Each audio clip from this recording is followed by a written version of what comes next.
রাজধানীর সদরঘাট থেকে ঈদের লঞ্চ যাত্রার সবশেষ খবর জানাচ্ছেন সহকর্মী ইব্রাহিম।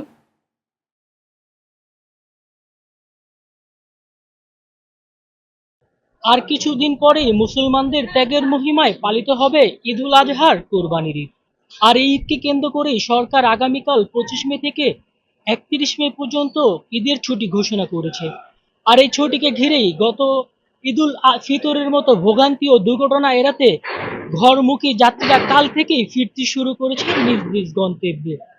তাই এবার ঈদ যাত্রাকে ঘিরে সরকারও নিয়েছে বাড়তি নিরাপত্তার ব্যবস্থা। গতবার এই বুড়িগঙ্গা নদীতেই ঘটেছিল এক হৃদয় বিদারক ঘটনা। দুই লঞ্চের মাঝে পিষ্ট হয়েছিল কয়েকটি যাত্রী। তাই এবার নৌকা দিয়ে লঞ্চে ওঠার ব্যবস্থা বন্ধ করে দিয়েছে সরকার, এবং ঘাট থেকে যেন যাত্রীরা নির্বিঘ্নে সুন্দরভাবে লঞ্চে উঠতে পারে সেই ব্যবস্থা নেওয়া হয়েছে। সদরঘাট থেকে আমার কাছে এই ছিল সর্বশেষ।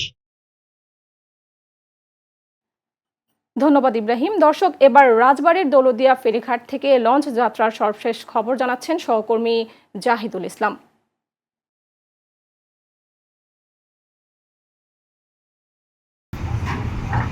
ধন্যবাদ সুমি আপনাকে। আমি এই মুহূর্তে দাঁড়িয়ে আছি দেশের দক্ষিণ পশ্চিম অঞ্চলের 21টি জেলার প্রবেশদ্বার রাজবাড়ীর দৌলতদিয়া ফেরিঘাটে।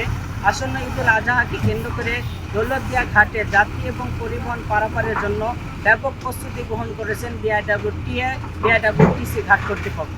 আমরা যাত্রী এবং পরিবহন চালকদের সাথে কথা বলেছি, তারা আমাদেরকে জানিয়েছেন আসন্ন ঈদুল আজহায় দৌলতদিয়া ঘাটে কোনো ভোগান্তির মধ্যে তাদের পড়তে হচ্ছে না এবং স্বস্তিতেই তারা পারাপার করছেন। আমরা বিআইডব্লিউটিসি ঘাট কর্তৃপক্ষের সাথে কথা বলেছি, তারা আমাদেরকে জানিয়েছেন আসন্ন ঈদুল আজহাকে কেন্দ্র করে দৌলতদিয়া ঘাটে 15টি ফেরি দিয়ে যাত্রী এবং পরিবহন পারাপার করছেন। সেই সাথে আইন শৃঙ্খলা বাহিনীর আমরা ব্যাপক প্রস্তুতি দেখেছি। একটি বিষয় আপনাদেরকে জানিয়ে রাখতে চাই, বিআইডব্লিউটিসি ঘাট কর্তৃপক্ষ যিনি রয়েছেন সালাউদ্দিন, তিনি আমাদেরকে জানিয়েছেন আসন্ন ঈদুল আজহায় গরুর গাড়ি তারা বিশেষভাবে পারাপার করছেন। এই ছিল আমার কাছ থেকে দৌলতদিয়া ঘাট থেকে সর্বশেষ সুমি।